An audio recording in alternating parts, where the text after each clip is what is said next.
Hey guys, today we're out here on the range and we're going to be testing some Phantom Defense ammo. So I want to thank Phantom Defense for sending me this ammo. This is their 300 Blackout. This is what they call the Spicy Boy. This one is rated at 2,920 feet per second. So we're going to use the lab radar here and check the velocity, see exactly what it comes out to, and then we're going to do a couple other tests with it.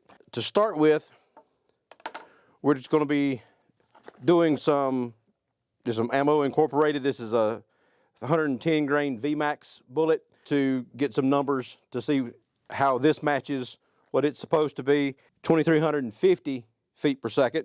So we'll see how close it comes to what it's rated at, and then we'll test Phantom Defense.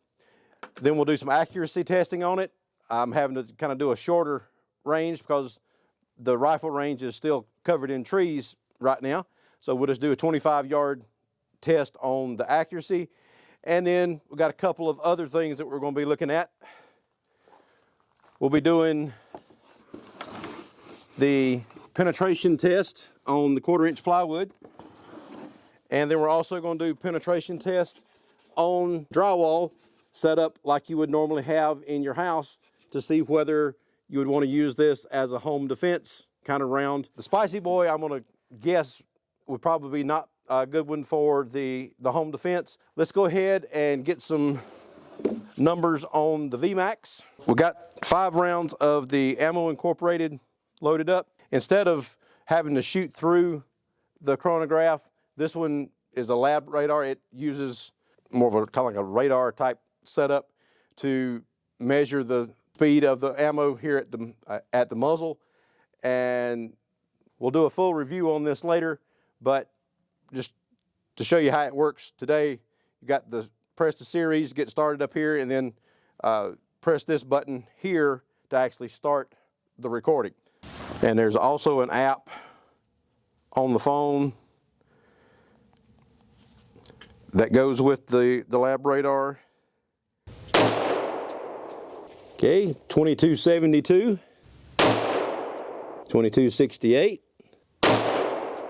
2308, 2288, and 2317. So it's a little bit slower than what it's rated at, but it's still pretty close. So let's stop that one. Now, the average for those 4 was 2290.3 feet per second. And the highest was 2317, and the slowest was 2268. So let's set up for the Spicy Boy here. The Spicy Boy is an 85 grain bullet, so it's a good bit lighter than the 110 that we just shot. So you would, of course, think it's going to be faster, but let's see if it's going to get up to the 2920 that it says it's going to.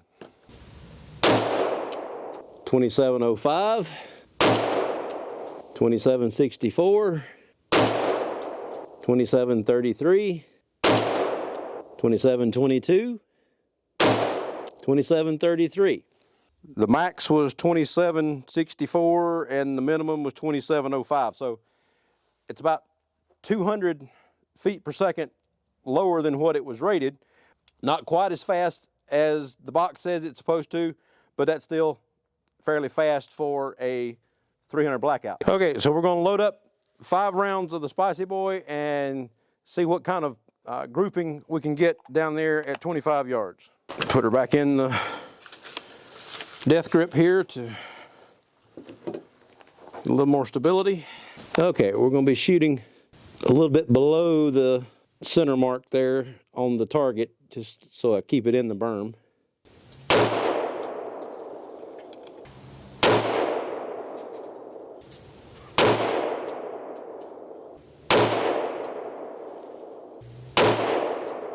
My aim point was a little bit low so I could keep it down in the berm, but I knew I had pulled one, and since I've got it set up on the death grip, it still got a little bit of up and down, so I felt it when I did it. I pulled one right there, but the other 4, I got 3 touching. They're just stacked on top of each other right there. So that's a good group right there. And then that one is still from here to here, center to center on those is about, I'd say about 1.1/8 inches. So at 25 yards, it could be a little bit better. And again, the wobble from, if I had it on bags, it probably wouldn't have moved as much. But I'm happy with that group right there. So I knew I pulled that one, but these 4 here, that's a pretty good group. Next test, let's do a penetration test with the 1/4 inch plywood. 21 pieces of 1/4 inch plywood, and all of this is what they would call the MDF core, which is a little bit denser core. So rather than the plywood core, plywood would be a little bit softer. So I'm gonna set it up about 15 yards downrange there.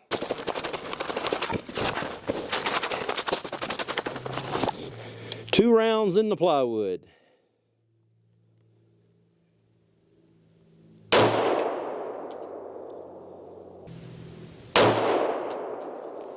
Okay. So, let's go grab the targets. The spicy boy is kind of spicy. These are our 2 entrance holes. And this is the back. Let's see what we got here. So let's take the wedges out.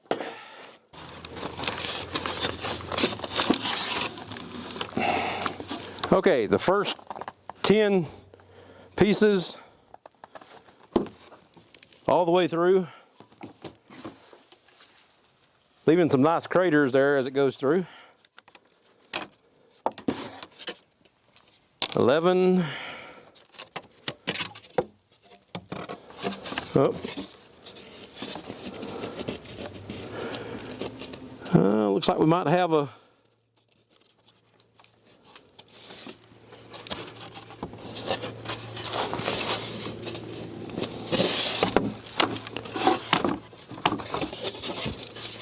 that one didn't go all the way through, but oh, here we go. So there is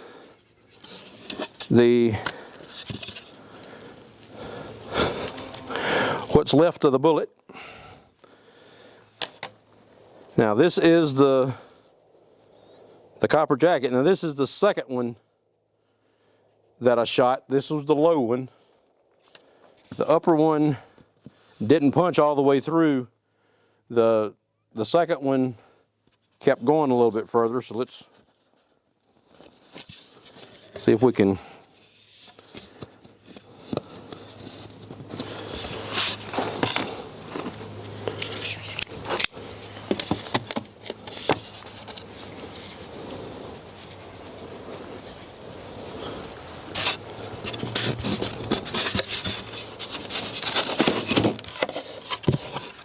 here's the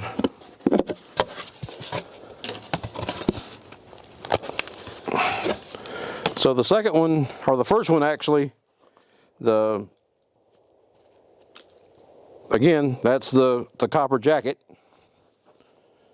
and it got stopped in this piece, and the other one went into the next piece. But we still had some nice craters.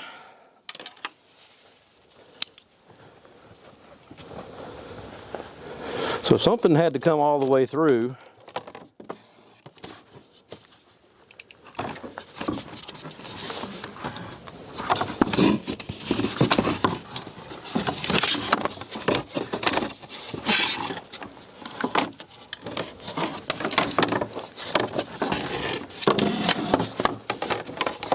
Okay, that one, it kind of punched into a little bit. The top one just cratered the plywood.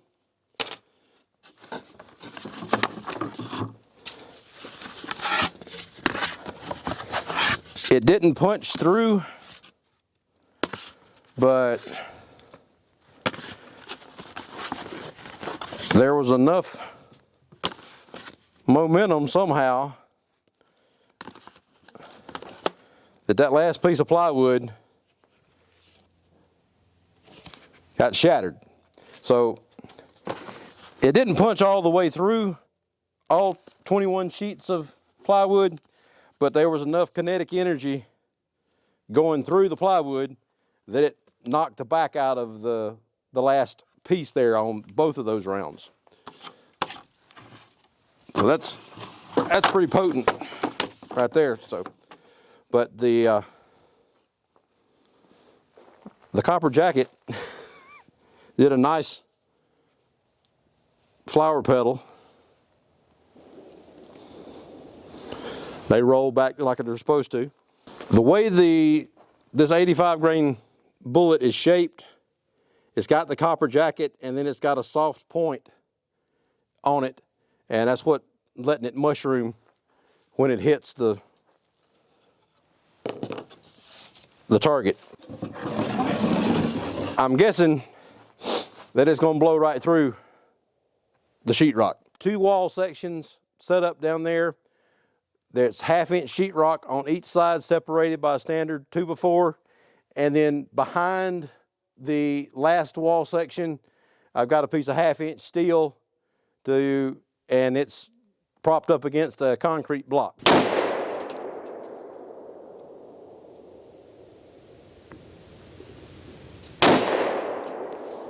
Okay, so a lot of dust flew. So we got 1 wall section here, and this is roughly a 4-foot piece of plywood here. So we got a little over 3 feet in between the 2 wall sections. So entrance holes here, clear penetrations through the back. Second entry holes here. You can see that one was tumbling a little bit after it came out the back, because it's not a perfectly round hole anymore. It's kind of a oval shape there. So that one was tumbling a little bit.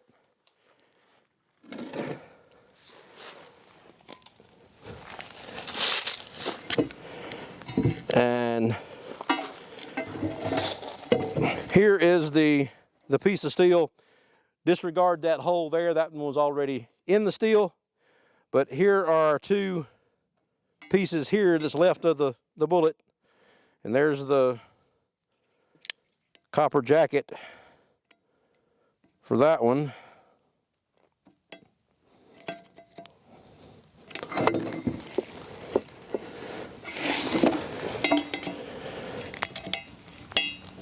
It's down in the steel good. It left a nice little impression, and the copper jacket is stuck in the steel.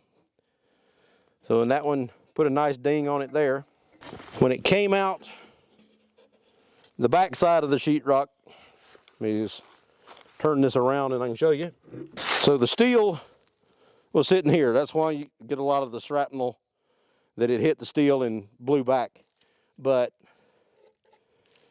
the 2 exit holes there, don't really think you'd want to use this one as a home defense round, because it's going to over penetrate pretty much any kind of wall structure, unless it's possibly a solid concrete block filled up with concrete. Hunting probably worked pretty good, but that's some nice blowouts there from a fairly small bullet. You can see what kind of damage it would do if it hit tissue or something like that. I'm going to do some bench testing, do some accuracy testing, and then just do some testing, make sure that it doesn't have any feeding issues or anything like that. So I've got 5 rounds in this magazine, and we're going to see what kind of grouping we get down there on the target. Target's about 25 yards away.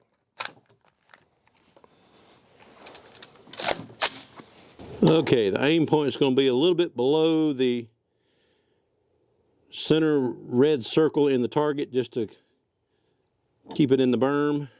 So let's see what we get here.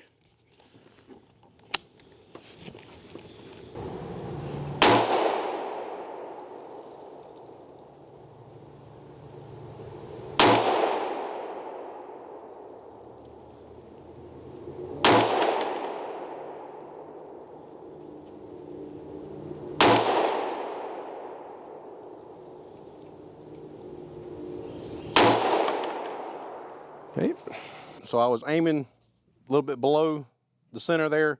So we got 3 that are just sitting on top of each other. One's just a little bit out, and then I had one that was down just a little bit, but still, that's good grouping there. Just the one little bit of outlier, but the 4 there are in good shape. Okay, so I've got one magazine here with 6 rounds in it, and then I got another one with 25. So let's see if we have any feeding problems with any of these. Hadn't had any so far, so I don't really expect any, but let's see.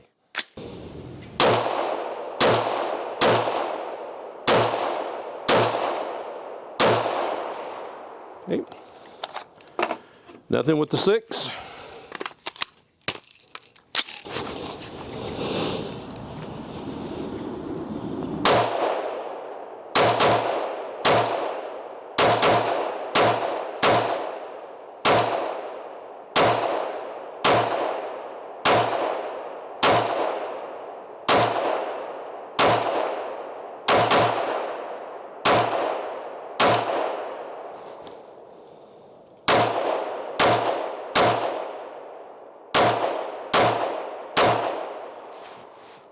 Okay.